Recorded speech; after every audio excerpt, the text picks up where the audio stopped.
Imagine that half the students in this room are suffering silently from anxiety or depression right now, and that only in 6 will seek help. It is not that they are not being helped, it is because of the stigma.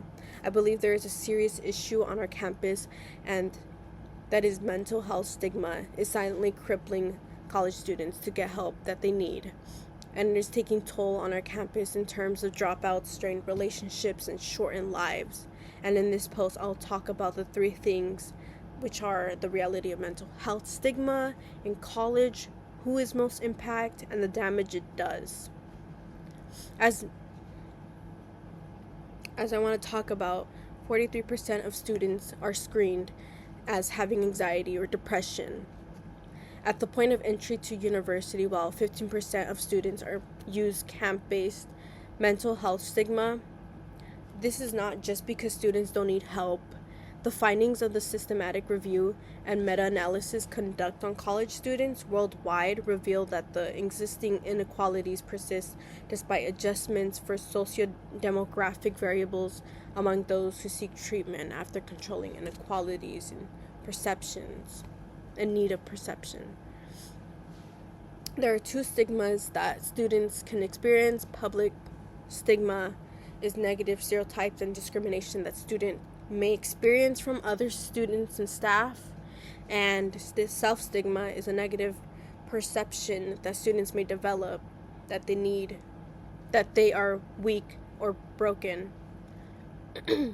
Stigma is well recognized as a significant barrier to psychiatric care, and stigma outcomes have been found to be poorer and to have a negative effect on the treatment delay in different cultures. They conducted a mixed method study of students who had suicidal establishing low perceived need, self-stigma, and institutional barriers as important factors that hinders help seeking when a student is in crisis. The impact is devastating and distress that never receives any attention, issues related to the school, and as a suicide risk in students who are least likely to seek help. Not all of the students suffer equally from this problem. Some may say, isn't seeking help just a personal choice? If someone really needed it, why wouldn't they just go? But the evidence says otherwise. Disparities in treatment seeking persists even when need is held constant, meaning something other than personal willpower, namely stigma and structural barriers, is driving that gap.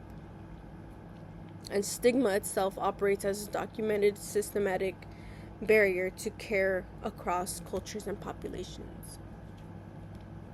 Colleges need to implement a comprehensive program for reducing stigma that includes mental health literacy training for all students in the online environment, coupled with in-person experiential contact-based training with gatekeepers and one clearly marked point, access to care based on the ACE intervention. The ACE model is a mental health literacy course delivered online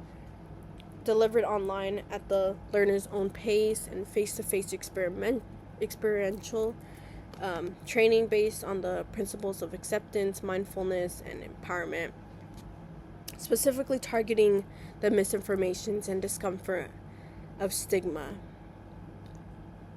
Last but not least, we make access itself as easy as possible, one easy to find entry point with clear care pathways and of labyrinth of offices. So the ACE intervention significantly decreased explicit by stigma toward mental illness among 111 university students in a cluster randomized waitlisted controlled study compared to no change among control participants. And the ACE intervention also significantly decreased implicit from stigma in intervention participants compared to controls. There may be questions about whether the findings are valid for all universities, but the ACE model, however, is a blend of scalable online training and an in-person practice, and can be customized for various campus and student populations. No one program can end stigma all at once, but an evidence-based, flexible program is better than the business as usual silence. If we fail to do something, students will keep suffering silently, and the rate of help seeking will stay low.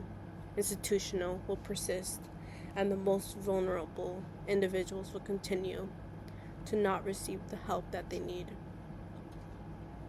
We should sign the petition circulating today requesting SGA and counseling center to implement an ACE-style program for stigma reduction, along with gatekeeper training for RAs and faculty. Check in with a friend and listen when a friend checks in.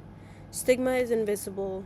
Each verbal conversations, each person who is trained to see, each door that is open, are fewer excuses for a student to suffer alone. Just be sure there is no next student having to ask themselves if it's safe to ask for help when we are already answered that question for them.